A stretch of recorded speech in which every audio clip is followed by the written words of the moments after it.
And that's why now when if there's I do Twitch, or if I post something on Instagram or this or that, bro, you don't even want to know the level of separation, the 6 degrees of separation Tell me. that I've created, I bro. do want to know. Yeah, I want to know about it. So if you want to post on Instagram, what happens?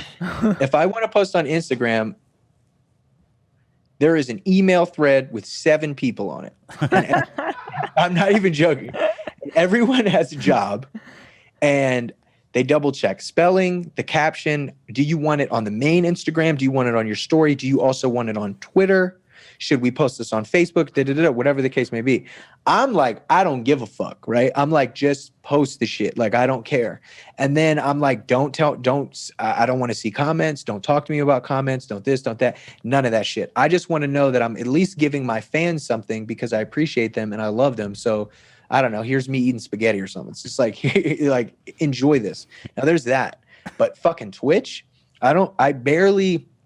sometimes I look in the chat because it is positive. It's really not that negative. When you're on sub only, it's pretty good. Yeah, but it's also on like the slow where you can't type. But even that, it's like. So what I have to do is my buddy Justin, he's right next to me right now, and he'll go through my Twitter and he'll go through the sub chat and screenshot and send those shots to my phone where I don't have Instagram, Twitter, Reddit, anything. Nothing is there, and he'll personally send me those. And then I have to go through and select which ones that I want to see. So this also is like, I don't have to hear things like, oh, you're a blah, blah, blah, and all these like mean-spirited things that people can say, especially on Twitter. And the reason I love this is because it kind of encapsulates positivity in the sense of, if I'm not seeing the negativity, it's not going to affect me. And all I can do is be happy when giving that content to the fans. So it's really crazy to think about that, though, because when I first started, it's like I was able to literally just be on my phone and talk to people and have a conversation. Yeah. And now when you have people like towards the end of why I got off social media is because I would talk to a fan and be like, hey, I love you so much. And then somebody would like drop the F word or this or whatever the fuck. You know what I mean? Just like say these really mean things. I mean, I used to tweet out every day. Not that it's not like I don't do this because of that. I just, now people know, but like peace, love, and positivity. That's literally my slogan. That's my thing. And I would have so many people comment back war, hate, and negativity. What? And they would say that. Yeah. Such douches. Gnarly. I just said it. Oh. Yeah. I wouldn't be surprised though. Has your perspective changed at all in the whole love, peace, positivity? Because it used to be like, I think like you were touching on, there was a kind of an aspect of forced positivity when you were in front of a camera or when you were talking about yourself, pretending like things were all good. Do you think that your perspective on that has changed at all? No, I'm still a big advocate. I think I just wanted to be a driving force to do everything that I could to put that out there, even on my own dark days. You know what I mean? So it never felt fake or like it wasn't from the heart. It always was. And I think that's why when I was down, you know, in the gutter or going through what I was going through personally, I pushed it even more because I knew that if I needed to hear that, someone else out there needed to hear it. So I would really push that. Not that I don't anymore. I totally do. It's like my thing, but I kind of like, it's like biracial. Like we get it. Like, you know what I mean? Like everyone knows who I am. Like they know my thing. So it's not that deep. Like, but yeah, that was hard, dude. Like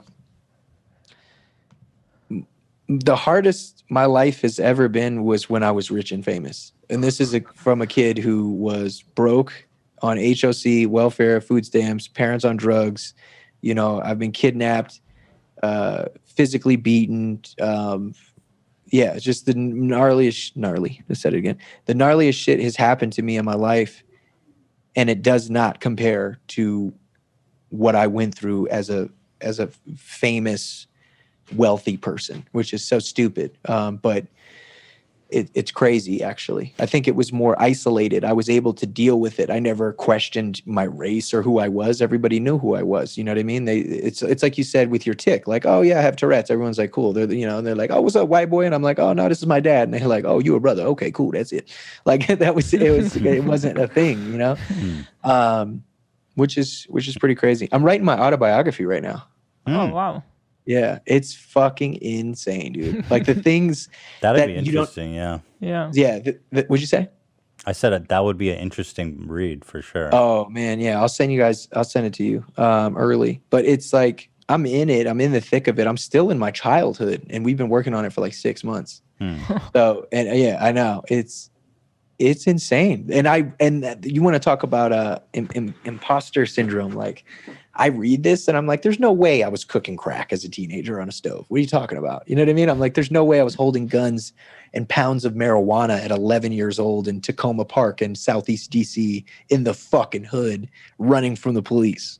No way. And then I'm like, yeah, I mean, I've never, I don't, you know, my life is not fallacy. You know, it's just, I've always been honest, and that's actually really weird thinking about that shit. Like, I can't believe it. I literally can't believe. And you look at me, you know, and I got my glasses and peace, love, and all this other shit. Definitely. You don't strike me as a crack dealer, but I do think that. Well, I never dealt the crack. That was my brothers. Cooked the crack. Dealt the crack, but I did cook. You're crack. the chef.